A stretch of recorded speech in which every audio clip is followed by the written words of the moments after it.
Private private কারে চড়ে চড়ে আপনি ঘুরে বেড়ান, জ্যামে গাড়ি আটকালে ক্লাসে এসে নক করে, পথবঞ্চিত শিশুরা আহা খেতে পায় না, বৃষ্টিতে ভিজে ভাঙ্গা একটা থালা নিয়ে স্যার 2টা টাকা দেন, অনেকে ধমক দিয়ে তাড়িয়ে দেয়। এই যে আপনি ধমক দিছেন, ওরে প্রাইভেট কারে বসাইতে পারে কে? কেউ এসে আপনার কাছে চাচ্ছে, এই যে আপনি দিতে পারতেছেন, এই তৌফিকটা দিল কে? মদিনার সবচাইতে গরিব সাহাবী, লজ্জাস্থান ঢাকার মতো একটা লুঙ্গি ছিল, এছাড়া আর কিছু ছিল না, আর কিচ্ছু নেই। ওই বেলালকে বিষ্ণু বলেছেন, দান করো বেলাল, কিপটামি করো না। যে বেলাল রাদিয়াল্লাহু তাআলা লুঙ্গিটা পরা ছাড়া আর কোন সম্পদই ছিল না, এই লুঙ্গিটাই সম্পদ। শুধু আমাদের লজ্জাস্থান ঢাকার মতো একটা লুঙ্গি আছে, আর কিছু নাই, এরকম কে কে আছেন? হাত তোলেন।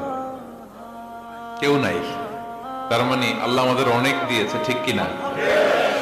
যে রবের সন্তুষ্টির জন্য তুমি দান করবা, ওই রবের কোনো কমতি নাই, ঘাটতি নাই। গোটা বিশ্বের সবার সব ডিমান্ড পূরণ করে দিল, যার যত চাহিদা সব দিয়ে দিল, আমার আল্লাহর ধন ভান্ডারের 1 ইঞ্চিও কমবে না।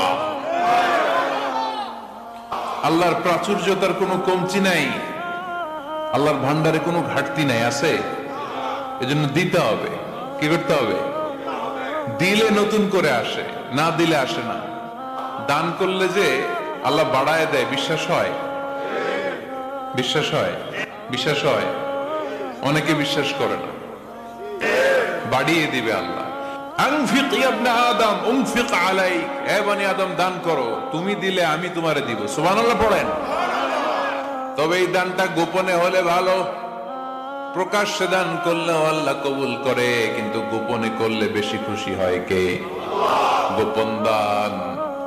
আল্লাহ তাআলার রাগ আর ক্রোধ যদি আপনার উপর থেকে থাকে, গোপন দান আল্লাহর ক্রোধ আর রাগকে কমিয়ে দেয়। গোপন দান করলে আল্লাহ খুশি হয়ে যায়। আল্লাহর যদি কোনো রাগ, গোসা, ক্রোধ থাকে আপনার উপর, এটা কমে যাবে। দান করার ধারাবাহিকতাটা অব্যাহত রাখতে হবে, থামানো যাবে না। একটা সময় ভালো যাচ্ছে আমার, বেশি করে দিচ্ছি, আবার সময় খারাপ যাচ্ছে, কম করে দিব, কিন্তু দিব। দেওয়ার ধারাবাহিকতা থামানো যাবে? আল্লাহ বলেন, আনফিক ইয়া ইবনে আদম উনফিক আলাইক, হে বনি আদম দাও, দিলে আমিও দেব। অনেকে আমরা ধরে রাখি দেখে নতুন কিছু আসে না। আপনার হাতে 5 কেজির একটা বস্তা, তো এটা ধরে রাখলে আরেকটা নিতে পারবেন? এটা ফালাই দিলে না 10 কেজি ধরতে পারবেন? কথা কয় না? 5 কেজির এটা দিয়ে দেন, 20 কেজি আসবে। 20 কেজির ওইটা দিয়ে দেন, 40 কেজি আসবে। আর 5 কেজি ধরে রাখলে নতুন কিছু আসবে।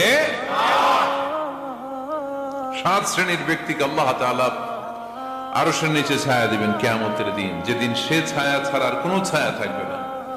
এর মধ্যে 1 শ্রেণীর ব্যক্তি, রাজুলুন তাসাদ্দাকা বিসাদাকা ফাআখফাহা হাত্তা লা তা'লামু শিমালুহু মা তুনফিকু ইয়ামিনুহু। 1 শ্রেণীর ব্যক্তি, 7 শ্রেণীর মধ্যে 1 শ্রেণীর ব্যক্তি যারা আরশের নিচে ছায়া পাবে, যে ব্যক্তি গোপনে দান করে। কত গোপনে? ডান হাত কি দিছে, বাম হাত টের পায় নাই। এজন্য আল্লাহ বললেন, আমি দেয়ার মালিক, তুমি দাও। তুমি দিলে তোমার হাত আমি ভরে দেব। আল্লাহু আকবার। এটা বুঝা গেছে না? মনে থাকবে কতক্ষণ?